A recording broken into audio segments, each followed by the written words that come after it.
Section 17, subsection 5 of the CGST Act 2017 பத்தி தான் நம்ம இந்த காணொலியில பார்க்க போறோம். அதாவது பிளாக்டு கிரெடிட்னா ineligible ITC. இதுல இந்த காணொலியில் நம்ம என்ன ஒரு பார்ட்டை பார்க்க போறோம் அப்படின்னா பர்சனல் கன்சம்ஷன்னா என்னன்னு ஃபர்ஸ்ட் பார்த்தீங்கன்னா பர்சனல் யூஸ், அதாவது அதர் தேன் பிசினஸ் யூஸ், பிசினஸ்க்காக வாங்குவோம் ஆனா பர்சனலா யூஸ் பண்ணிக்குவோம், ஆனா ஐடிசியும் எடுத்துக்குவோம். இது வந்து பிளாக்டு கிரெடிட் அப்படின்னு சொல்லிட்டு அண்டர் செக்ஷன் 17 சப்செக்ஷன் 5ல சொல்லியிருக்காங்க. அப்போ அந்த ஐடிசி சப்போஸ் நம்ம எடுத்திருந்தோம் அப்படின்னா ரிவர்ஸ் பண்ண வேண்டியது இருக்கும் வித் இன்ட்ரெஸ்டோட. இதுதான் இதோட மெயின் கான்செப்ட். இப்போ பர்சனல் கன்சம்ஷன், அதாவது பர்சனல் யூஸ் அப்படின்னா ஒரு எக்ஸாம்பிள் பார்த்துடலாம். ஒரு ரெடிமேட் கார்மெண்ட் நடத்திட்டு இருக்கிற ஒரு பிசினஸ் மேன் தனக்காகவே அந்த ஒரு பர்டிகுலர் நம்பர் ஆஃப் ஐட்டத்தை அவர் எடுத்துக்கிறாரு, மெட்டீரியலா எடுத்துக்கிறாரு.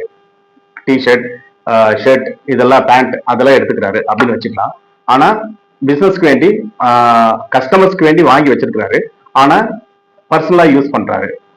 அப்படின்னா அவர் பர்ச்சேஸ் பண்ணும்போது பிசினஸ்க்கு வேண்டி பர்ச்சேஸ் பண்றாரு. அதுல அந்த பில்லுல ஜிஎஸ்டி தமிழ்நாட்டுக்குள்ள அல்லது இருக்கிற ஸ்டேட்ல அவர் வாங்கியிருந்தாருன்னா சிஜிஎஸ்டி எஸ்ஜிஎஸ்டின்னு சொல்லிட்டு அந்த பில்லை அவர் கிளைம் பண்ணுவார்.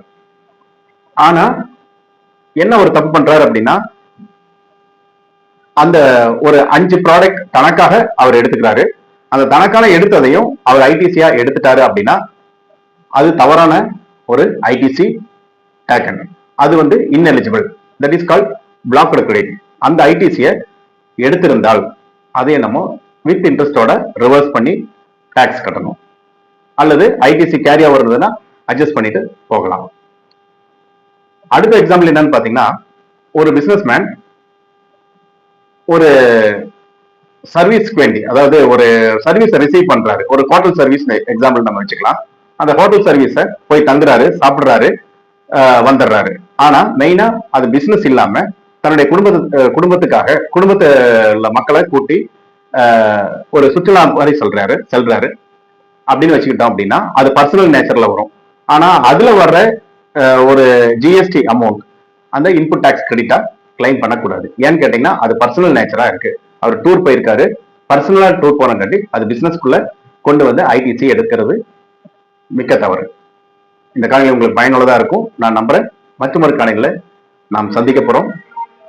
தேங்க்யூ.